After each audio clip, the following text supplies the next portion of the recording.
नमस्कार मित्रों, आज हम उस विषय पर मनन करने जा रहे हैं जो हमारे जीवन का सबसे कोमल और साथ ही सबसे जटिल हिस्सा है, रिश्ते। क्यों आज रिश्ते इतने कमजोर, इतने नाजुक, इतने खोखले प्रतीत होते हैं?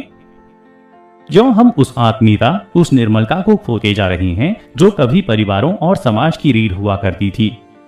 बदलते रिश्तों की तस्वीर आज के समय में चारों ओर नजर दौड़ाए। परिवार, मित्रता, प्रेम या पड़ोस, हर जगह विश्वास का संकट दिखाई देता है। रिश्ते जैसे बाजार की वस्तु बन गए हैं जहां लेन देन, स्वार्थ और प्रतिस्पर्धा का बोलबाला है। एक समय था जब दाव समाज में पड़ोसी भी परिवार का हिस्सा माने जाते थे। आज बहुतेरे लोग अपने ही घर में परायों की तरह रहते हैं। राष्ट्रीय अपराध अभिलेख ब्यूरो की हालिया रिपोर्ट बताती है कि घरेलू विवाद और पारिवारिक कलह के मामलों में लगातार वृद्धि हो रही है। यह केवल आंकड़े नहीं, हमारे भीतर की दूरी का आईना है। कारण अहंकार और मोह। आध्यात्मिक दृष्टि से देखें तो यह सब अचानक नहीं हुआ। जब हम केवल शरीर और मन को ही मैं मानने लगे, तब भौतिक लाभ हमारी प्राथमिकता बन गया। आत्मा को भूलते ही प्रेम की जगह ले ली पैसा और स्वार्थ ने, करुणा की जगह प्रतिस्पर्धा ने। कबीर दास जी ने कहा था, माया महाठगिनी हम जानी, यानी मोह और माया इतनी चालाक है कि इंसान को अपनी असली पहचान भूलवा देती है। यही मोह हमें रिश्तों में स्वार्थ ढूंढने पर मजबूर करता है। आध्यात्मिकता को कुछ लोग केवल भावनात्मक मानते हैं और आधुनिक विज्ञान भी यह सिद्ध करता है कि हम सब ऊर्जा से बने हैं। क्वांटम फिजिक्स बताती है कि ब्रह्मांड का हर कण एक दूसरे से सूक्ष्म स्तर पर जुड़ा है। जब हम किसी के प्रति प्रेम या घृणा महसूस करते हैं तो यह ऊर्जा दूसरे तक पहुंचती है। इसलिए जब हम धोखा देते हैं या किसी का विश्वास तोड़ते हैं तो न सिर्फ उस व्यक्ति को चोट पहुंचती है, बल्कि यह तरंगे हमें भी प्रभावित करती हैं। हमारे शास्त्र कहते हैं, अहं ब्रह्मास्मि, अर्थात मैं ही ब्रह्मा हूं। यह शरीर, यह नाम, यह सामाजिक पहचान अस्थायी है, और आत्मा शुद्ध अजर अमर है। जब हम आत्मा को पहचानते हैं तब समझ आता है कि हर व्यक्ति वास्तव में हमसे अलग नहीं है। जिसे हम धोखा दे रहे हैं वह भी उसी ब्रह्मा का अंश है। इस दृष्टि से देखें तो किसी को ठगना खुद को ही ठगना है। रिश्तों को पुनर्जीवित करने के उपाय: एक, सचेत प्रेम। हर संबंध को सेवा और करुणा के भाव से निभाएं। अपेक्षा कम करें, स्वीकृति बढ़ाएं। दो, ध्यान और प्रार्थना। प्रतिदिन कुछ पल मौन में बैठकर श्वास पर ध्यान दें। अध्यात्म मन को शांत करता है और हमें दूसरों के दर्द को महसूस करने की शक्ति देता है। तीन, क्षमा।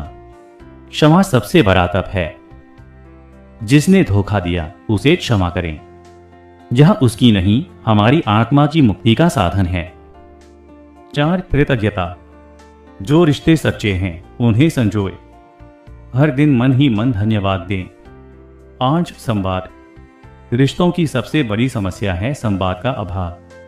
खुलकर अपने मन की बात कहना और सुनना दोनों अनिवार्य हैं। केवल व्यक्तिगत प्रयास काफी नहीं। शिक्षा प्रणाली में भावनात्मक और नैतिक शिक्षा का समावेश जरूरी है। बच्चों को कम उम्र से ही करुणा, सहानुभूति और आध्यात्मिक मूल्यों का पाठ पढ़ाना होगा। मीडिया और सोशल प्लेटफॉर्म्स को भी केवल नकारात्मकता नहीं बल्कि सकारात्मक कहानियों को बढ़ावा देना चाहिए। महात्मा गांधी कहा करते थे, आप वह बदलाव बनिए जो आप दुनिया में देखना चाहते हैं। अगर हम चाहते हैं कि समाज में रिश्ते पवित्र हों तो शुरुआत हमें खुद से करनी होगी। जीवन का गूढ़ रहस्य: रिश्ते हमें सिर्फ सुख देने के लिए नहीं आते, वे हमें हमारी सीमाओं, हमारे अहंकार और हमारी करुणा से परिचित कराते हैं। वे हमारी आत्मा को तपाते हैं ताकि हम और शुद्ध हो सकें। भगवद गीता के अनुसार जो व्यक्ति सुख दुख में सम रहता है वही योगी कहलाता है। अर्थात यदि आप रिश्तों में उतार चढ़ाव से ऊपर उठ जाते हैं तो कोई धोखा या अपमान आपको विचलित नहीं कर सकता। यदि आप आज अकेलापन महसूस कर रहे हैं या किसी के धोखे से टूटे हैं तो याद रखें, यह आपके व्यक्तित्व की हार नहीं बल्कि आत्मा के विकास का अवसर है। प्रकृति हमें हर घटना से कुछ सिखाने भेजती है।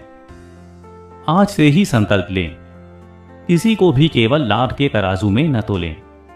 अपने दिल की करुणा को जीवित रखें और हर दिन एक छोटा सा दान करें जो किसी और के जीवन में रोशनी भर दे। प्रिय मित्रों, रिश्ते कोई अनुबंध नहीं, वे आत्माओं का संगम है। यदि हम अपने भीतर के प्रेम और शांति को पहचान लें तो यह संसार फिर से वही बन सकता है जहां भरोसा, करुणा और अपनापन राज करता है।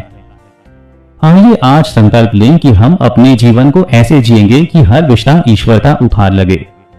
हम अपने अहंकार और स्वार्थ से ऊपर उठेंगे और प्रेम, क्षमा तथा आत्मिक जुड़ाव को अपना मार्ग बनाएंगे।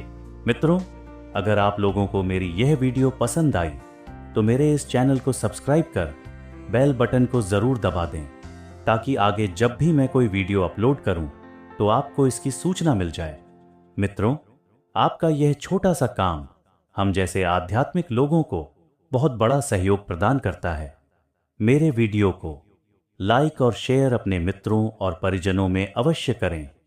धन्यवाद। मिलता हूं अपने अगले वीडियो में आप लोगों के लिए और बहुत सारी आध्यात्मिक और अति आवश्यक तथ्यपूर्ण वीडियो के साथ। नमस्कार।